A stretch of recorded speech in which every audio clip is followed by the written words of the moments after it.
The holidays are right around the corner, and this year's batch of Christmas trees is nearly ready to go. News 8's Byron Tollefson stopped by Hart Tree Farm near Rockford to see how they're getting ready to spread holiday cheer in West Michigan. These are among the 6,500 Christmas trees that you can buy at Hart Tree Farm near Rockford. Growing them is a long and intensive process, especially harder during a drought. This particular tree has silver on the bottom side of the tree.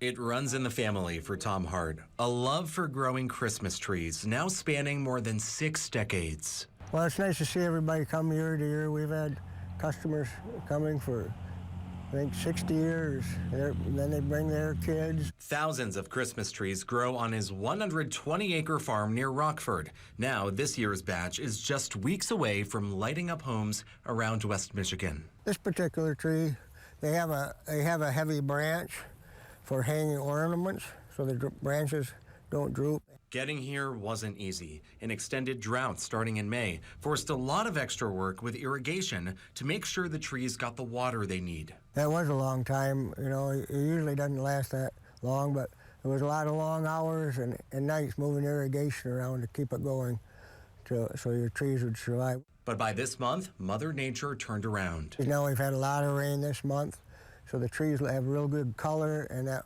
lot of moisture in the tree, so for a cut tree, those trees should hold up real well. Although the crop turned out great this year, just like everything else, expect to pay a bit more. You'll pay $5 more for their 6 to 8 foot trees and up to $10 more for the big ones, between 9 and 12 feet tall. Hart says he tried keeping things as cheap as possible. Production and labor costs surged. Essential parts got more expensive because of inflation. It's a very labor-intense crop to raise. There's not too many mechanized things you can use in them as far as machinery, so it's usually just a lot of man labor. So with Christmas 2 months away, how early is too early to get a tree? Hart has an answer backed by science. It's best to cut them down. Thanksgiving, from Thanksgiving on is fine.